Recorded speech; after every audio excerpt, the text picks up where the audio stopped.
घुटना, कंधा या कमर, चाहे जैसा हो दर्द, डॉक्टर ऑर्थो आपको देता है दर्द से पूरी आजादी, एक भरपूर जिंदगी। नमस्ते, मैं सौरभ हूं। आप देख रहे हैं दी ललन टॉप। हाल में निर्वाचन आयोग ने मौजूदा विधानसभा चुनावों को लेकर बनाए गए नियमों में एक बदलाव कर दिया था। इसके मुताबिक विधानसभा क्षेत्र के किसी भी मतदाता को उस इलाके के किसी भी पोलिंग बूथ का एजेंट बनाया जा सकता है। इसके लिए व्यक्ति का केवल उस इलाके का मतदाता होना जरूरी है। चुनाव आयोग के इस कदम से जहां पश्चिम बंगाल में सत्तारूढ़ तृणमूल कांग्रेस खासी नाराज है, वहीं उसकी प्रतिद्वंदी बीजेपी ने इसका खुलकर समर्थन किया है। इस बदलाव से पहले पोलिंग एजेंट की नियुक्ति को लेकर अलग नियम था और लंबे समय से लागू था। दरअसल साल 2009 में सुप्रीम कोर्ट ने अपने एक फैसले में कहा था कि पोलिंग बूथ पर नियुक्त एजेंट का उसी बूथ या उसके नजदीकी बूथ का वोटर होना जरूरी है। ईसीआई ने नए नियम के तहत ये शर्त हटा ली है।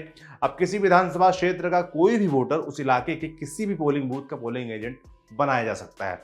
अब इससे किसे घाटा है और किसको फायदा, इसे लेकर टीएमसी और बीजेपी आमने सामने हैं और उनके अपने अपने तर्क हैं। नए नियम के खिलाफ टीएमसी विशेष रूप से मुखर है। तो उसका कहना है कि नए निर्देश दुर्भावनापूर्ण उद्देश्यों के तहत बनाए गए हैं। पार्टी का आरोप है कि इलेक्शन कमीशन का ये नियम चुनाव में बीजेपी को फायदा पहुंचाएगा। उसने विरोध जताते हुए नियम को मनमाना, प्रेरित और पक्षपातपूर्ण करार दिया है। आयोग को बीती 26 मार्च को लिखे पत्र में पार्टी ने कहा, यह नियम कुछ विशेष राजनीतिक दलों यानी बीजेपी की मदद करने के लिए लागू किया गया है, क्योंकि उसके संगठन की क्षमता इतनी नहीं है कि वो हर एक बूथ के लिए एजेंट नियुक्त कर सके। टीएमसी के इस दावे का आधार एक ऑडियो क्लिप है। इसमें कथित रूप से बीजेपी के दो बड़े नेताओं की बातचीत रिकॉर्ड है। बीते हफ्ते टीएमसी ने ये ऑडियो जारी किया था। पार्टी ने इसके हवाले से दावा किया था कि बंगाल में बीजेपी के संगठन की पहुंच ज्यादा नहीं है। उसने कहा था कि बंगाल में कई पोलिंग बूथों पर बीजेपी अपने एजेंट नहीं बिठा पाएगी। क्या था इस क्लिप में? इंडिया टुडे की रिपोर्ट के मुताबिक इस ऑडियो क्लिप में कथित रूप से बीजेपी के मुकुल रॉय और शिशिर बजोरिया की आवाज थी। इसमें रॉय बजोरिया से कहते हैं कि बूथ एजेंट की नियुक्ति के मामले में बीजेपी को चुनाव आयोग के पास जाना चाहिए। ऑडियो में रॉय ने कहा था कि केवल लोकल लोग ही नहीं, अन्य लोगों को भी बूथ एजेंट बनाए जाने की अनुमति होनी चाहिए, वरना पार्टी कई बूथों पर अपने एजेंट नहीं दे सकेगी। बीते शनिवार को टीएमसी इस ऑडियो के साथ सामने आई थी। वर्तमान विधानसभा चुनाव के लिए पश्चिम बंगाल में 1 लाख से भी ज्यादा पोलिंग स्टेशन बनाए गए हैं, जबकि 2 साल पहले ही संपन्न हुए लोकसभा चुनाव के समय राज्य में कुल 78,903 पोलिंग स्टेशन बनाए गए थे।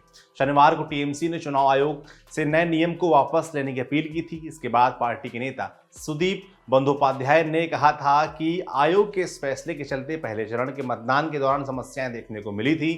उन्होंने बताया था कि वोटिंग के दौरान बूथ पर मौजूद कई एजेंट एक दूसरे को जानते तक नहीं थे।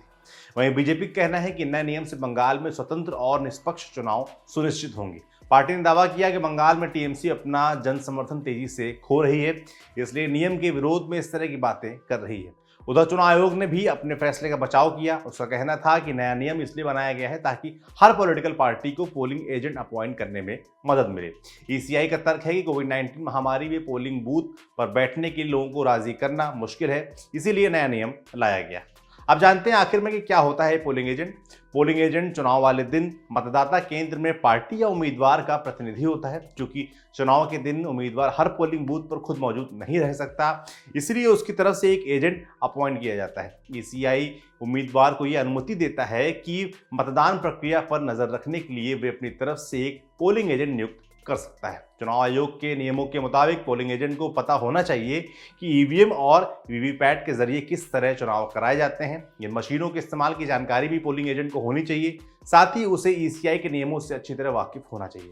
पार्टी और चुनाव उम्मीदवार का प्रतिनिधि होने के नाते पोलिंग एजेंट रिटर्निंग ऑफिसर की ओर से कराए जाने वाले डेमोन्स्ट्रेशन में भाग लेता है। इसमें चुनावी प्रक्रिया में ईवीएम और वीवीपैट के इस्तेमाल और संचालन के बारे में विस्तार से बताया जाता है। अब चलते चलते आपको बता देते हैं कि राजस्थान की 3 विधानसभा सीटों पर अप्रैल में उपचुनाव होने वाले हैं। इसके लिए चुनाव आयोग ने पुराने वाले नियम के तहत ही पोलिंग एजेंट नियुक्त करने की बात कही है। हालांकि लोकल वोटर नहीं मिलने की सूरत में कैंडिडेट को उस चुनाव क्षेत्र के किसी भी मतदाता का एजेंट बनाने की अनुमति भी दी गई है। आपके लिए जानकारी लाए थे हमारे साथी दुष्यंत। देखते रहिए दी ललन टॉप।